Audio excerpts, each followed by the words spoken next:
Привет всем любителям дронов и других радиоуправляемых моделей. В этом ролике я вкратце расскажу вам про наиболее известные и продаваемые китайские бренды, которые занимаются производством дронов и различных радиоуправляемых моделей и сопутствующих им товаров. Не буду никак их группировать ни по средней цене, ни по известности, ни по узнаваемости, пусть все будет в разнобой, как оно приходит в голову. Ну и рассматривать весь модельный ряд каждой компании я, естественно, не буду, да это и не нужно, коснусь только наиболее известных моделей каждого бренда. Начнем с Хапсан. Китайская компания Shenzhen Hapsan Technology, сокращенно Hapsan, была основана сравнительно недавно, в 2010 году, и за прошедшее время успела набраться опыта в создании квадрокоптеров. Их линейка беспилотных летательных аппаратов для гражданского использования все более увеличивается, и с каждым годом растет количество поклонников этой компании. Возможно, в будущем она составит годную конкуренцию еще одной китайской компании DJI, которая на данный момент является флагманом в производстве летающих дронов, и о которой я расскажу попозже. Амбициозные основатели Hapsan Technology сразу поняли, на что нужно ориентироваться, и мобилизовали максимум усилий, собрав свою команду молодых и перспективных инженеров с нестандартным подходом в решении классических задач и придумав звучный слоган «Fly with your dreams» – «Летайте с вашими мечтами». Прославился бренд в 2013 году за счет популярного на то время модельного ряда X4, завоевавшего признание покупателей по критериям цена-качество. В настоящее время компания знаменита своей линейкой дронов Zino, которая началась с нашумевшего Hapsan Zino и продолжилась Hapsan Zino Pro, Hapsan Zino 2 и так далее.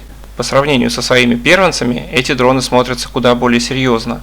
Они имеют камеру с механическим подвесом, компенсирующим тряску в полете, способную снимать в отличном качестве, бесколлекторные двигатели, неплохой набор различных интеллектуальных режимов полета, а время и дальность полета также не могут не радовать. Например, Hapsan Zino Pro Plus имеет аккумулятор на целых 5000 мАч, который позволяет ему находиться в воздухе до 43 минут, как заявляет производитель, и улетать на дальность до 8 км. Но это, естественно, где-нибудь за городом при отсутствии помех. Так, ладно. Наверное, надо переходить уже к следующему бренду. А следующий у нас компания Yichine. Она была создана инвестором и владельцем бренда Lezhou в 2000 году. Штаб-квартира компании находится в городе Шэньчжэнь, как, кстати, и Hapsan. Yichine специализируется на разработке и производстве различных беспилотных систем, как летательных, так и нет. Ценовая политика данного бренда направлена на продажу товаров по как можно более низким ценам.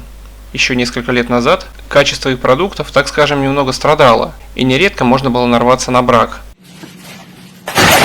Ладно, и так сойдет. Но за последнее время в этом плане они подтянулись. И покупая продукцию Yichine, можно рассчитывать на вполне приличное качество. Скажу еще, что в большей степени их продукция представлена на площадке Banggood. Если кто не знает, то это аналог AliExpress. Одним из хитов бренда стал в свое время квадрокоптер Yichine E58, который сочетал на тот момент множество различных функций за очень маленькую цену и сделал возможным покупку дрона с передачей видео в реальном времени для людей, ограниченных в средствах. Также у Yichine имеются очень популярные из недорогих моделей Yichine E520 и Yichine E520S. Данные дроны, как и предыдущие, имеют простые щеточные моторы и внешне напоминают DJI Mavic. Кстати говоря, меня тоже привлек внешний вид этой модели, когда я впервые ее увидел. Имеется набор различных автоматических интеллектуальных режимов, запись фото и видео на SD-карту. Какого-то отличного качества от видео ждать, конечно, не стоит. Но за цену менее 5000 рублей я считаю, что эта игрушка вполне неплохая. Также популярна модель Yichine X5 с примерно таким же качеством и характеристиками, но без коллекторными моторами. Бренд Yichine также представлены в нише FPV полетов, например, линейками сборных квадрокоптеров Tyra, в частности Tyra 129, и более дорогими Yichine Wizard. Ну и соответственно имеются FPV очки и шлемы, например шлем E800D, который стали называть народным за небольшую цену и приемлемое качество. Имеется его дальнейшее развитие в более облегченной версии E800DM. Кроме этого, имеются FPV-передатчики и камеры для установки на различные модели. Кроме квадрокоптеров, фирма представлена FPV-самолетами и машинками, ссылка на которые будет в описании. И если интересно, вы можете сами с ними ознакомиться. Переходим к компании Sima или Sima Toys Industrial. Эта контора представлена в России, да и скорее всего в других близлежащих странах, не только в интернете, но и на прилавках многих магазинах типа Детского мира или других мест, где могут продаваться радиоуправляемые модели. Компания является довольно крупным производителем таких игрушек и стала популярна в свое время за счет своих вертолетов. Скажу сразу, что каких-то серьезных моделей, ориентированных на высокое качество съемки, компания Sima не выпускает. Ее продукция нацелена на более игровой, что ли, сегмент. Но в своей нише она является вполне качественной и добротной. Складных дронов, кстати говоря, у них нет. Под брендом Sima выпускаются квадрокоптеры в классическом исполнении. В 2015 году ее хитом стал Sima X5C за счет своей цены и наличия HD-камеры. Вслед за ним появилась линейка дронов X8, которые продаются до сих пор. Среди них, как наиболее известные и популярные модели, можно выделить Sima X8 Pro и Sima X25 Pro. Также имеется неплохая модель Sima W1, которая отличается маленькими габаритами и бесколлекторными моторами. Квадрокоптеры компании Sima выпускаются в своем выработанном стиле. Они вряд ли подойдут вам, если вы ищете, например, квадрокоптер для съемки, но как подарок для ребенка эти летательные аппараты будут очень даже кстати. Тем более, что имеются совсем доступные модели, менее 2000 рублей. Компания SJRC. Этот бренд, продающий квадрокоптеры, представлен на AliExpress и других подобных китайских площадках. Информации про него мало, точнее ее совсем нет. Возможно, они заказывают продукцию каким-нибудь нонейм фирмам, продавая ее потом под своим брендом. Также могут встречаться клоны с другими названиями. Их линейка дронов совсем невелика, но тем не менее они выпустили очень даже неплохой дрон SJRC F11 и его версию с 2К камерой SJRC F11 Pro, которая была продана в большом количестве и получила много хороших отзывов. А через год после выпуска этой модели, в 2020 году, на свет вышло дальнейшее ее развитие SJRC F11 4K Pro EIS, такое вот длинное название, с двухосевым подвесом камеры и электронной системой стабилизации изображения EIS. На данный момент, по моему мнению, этот квадрокоптер является одним из самых лучших складных квадрокоптеров для съемки в данном ценовом сегменте. Про остальные квадрокоптеры этой конторы рассказывать не вижу смысла, так что перейдем к следующей фирме. JJRC. По уровню информации об этой фирме тоже много говорить не приходится, и в этом она может сравниться с предыдущим брендом. Известно лишь то, что это молодая компания, которая до 2014 года специализировалась на выпуске радиоуправляемых игрушек. Откуда их полное название – JJRC Toy. Но в том же самом 2014 году выпустила квадрокоптеры H8C и V686, с которых и началось формирование их собственной армии поклонников.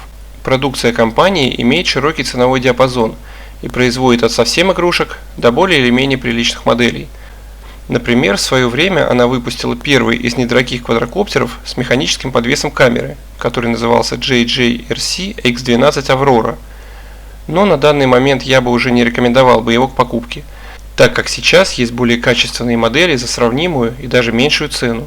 У компании имеются две интересные модели JJRC X17 и JJRC X9 PS Heron, имеющие двухосевой подвес камеры и бесколлекторные двигатели. X9 PS, кстати, своими габаритами и форм-фактором очень напоминает DJI Spark. Да, опять я упомянул этот бренд, потому что, как ни крути, но производители любых товаров очень часто тянутся за флагманом, которым он сейчас и является. Кроме квадрокоптеров, компания выпускает очень даже приличные и доступные радиоуправляемые машинки, судно на воздушной подушке, подводные лодки и другие игрушки типа роботов и всякого такого. Следующий на очереди бренд ZLRC. Про него можно сказать не больше, чем про предыдущие два. Некоторое время назад он отметился очень бюджетной, но неплохой по качеству моделью дрона SG907, который по характеристикам сопоставим с Yichine E520S и также был продан довольно большим тиражом. А через год вышла его обновленная версия с механическим подвесом камеры SG907 Pro. Причем получилось все довольно прилично, и он стал самым недорогим дроном с механическим подвесом камеры. Причем продается он и под брендами Fitnec, Lowmox и другими конторами, которые специализируются на дронах. Вот, кстати, пример, когда один и тот же дрон выпускается и продается под разными брендами. Возможно, кстати, и от Yichine E520 можно ждать обновления с механическим подвесом.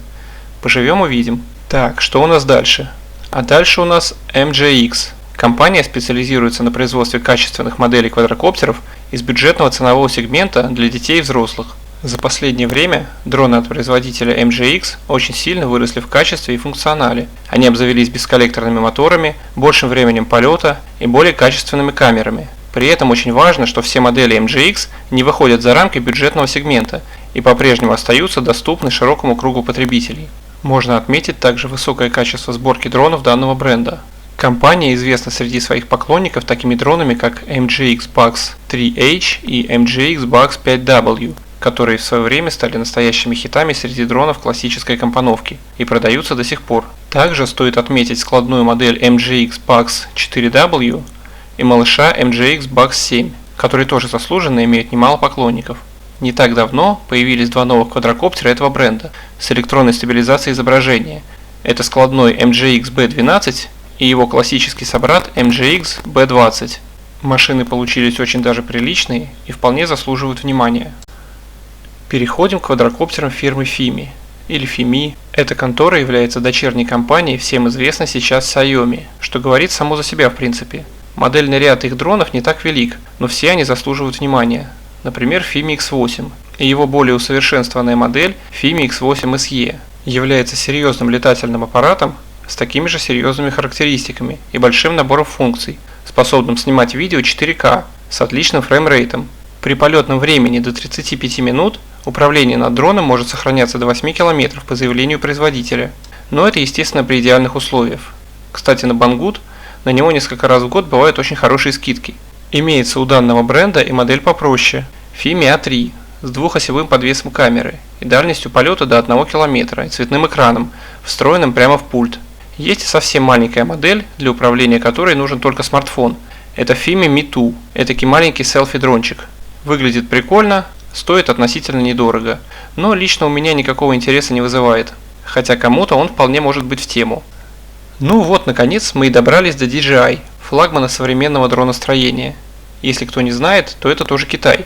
Первые эксперименты и опыты со сборкой прототипа своих будущих летательных аппаратов основатель компании Ван Тао начал еще в стенах студенческого общежития в 2006 году.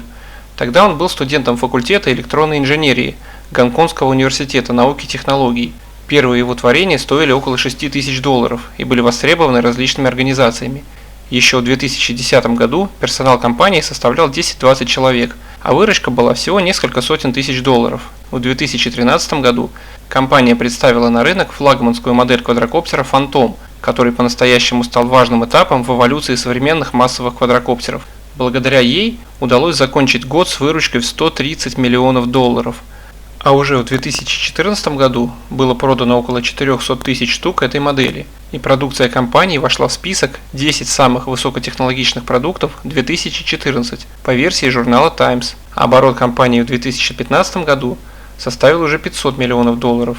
В отличие от многих китайских технологических компаний, DJI не производит устройства на основе чужих конструкций, не заимствует технологию у кого-либо, а сама является новатором на рынке беспилотных летательных аппаратов и производит исключительно продукты своих собственных разработок. За это DJI частенько сравнивают с компанией Apple. Цены на продукцию компании, мягко говоря, не маленькие. Например, цена DJI Mavic Pro переваливает за 80 тысяч рублей и идет дальше в зависимости от комплектации. А начальная цена DJI Mavic 2 Pro уже выше отметки в 100 тысяч рублей. Наверное, как и у других лидеров рынка, неважно в какой сфере, цены у DJI на их продукцию завышены, и их реальную цену выравнивает вторичный рынок, точно так же, как и вторичный рынок, например, дорогих автомобилей. Но дорогими понтами дроны фирмы DJI уж точно не назовешь. Внешнее и внутреннее исполнение, легкость управления и программное обеспечение – здесь все на высоте, и все является эталоном для многих. Они действительно являются чудом инженерной мысли, каждая модель для своего времени. Например, дрон DJI Mavic 2 Pro был признан лучшим дроном 2018 года по версии Рунета. Это сочетание гениальных идей, передовых технологий и лучшей в мире оптической системы для съемки 4К видео при битрейте до 100 Мбит в секунду. Очень многие мечтают заполучить эту летающую камеру. Великолепная аэродинамика и мощная силовая установка позволяют ему развивать скорость до 72 км в час. Любой из параметров, который придет вам в голову, у Mavic будет лучшим среди конкурентов. Вот поэтому-то все, кому не лень, пытаются копировать внешний вид, как его, так и других моделей DJI. Это вы уже наверняка заметили из данного обзора, и заметите еще, покопавшись сейчас на рынке квадрокоптеров. Есть у компании модели попроще, например DJI Spark, который, несмотря на свои маленькие размеры, является очень и очень серьезным девайсом, именно как селфи-дрон. Существует в линейке продукции этой фирмы и квадрокоптер весом менее 250 грамм, что освобождает его от надобности в регистрации. Это DJI Mini и DJI Mini 2. Цена на них примерно сравнима со Spark, и для дронов данного бренда является совсем небольшой. Но в сравнении с другими квадрокоптерами она очень даже не маленькая и сравнима с тем же FIMI X8 SE, описанным нами ранее, который по своим характеристикам и классу явно выше, чем селфи-дрон, коим является Mavic Mini. Есть у DJI модели, цена которых может переваливать за 1 000 000 рублей. Это линейка Inspire. Ну тут уже профессиональные дроны, применяемые при съемках кино, в геодезии и картографии, а также различными службами и организациями. На этом я, наверное, буду заканчивать. В принципе, вкратце рассказал про все, что хотел. В описании под роликом будут ссылки на продукцию всех брендов, о которых вы сейчас услышали. Если видео было для вас полезным, ставьте лайки и подписывайтесь на канал. Спасибо вам за просмотр и всего хорошего.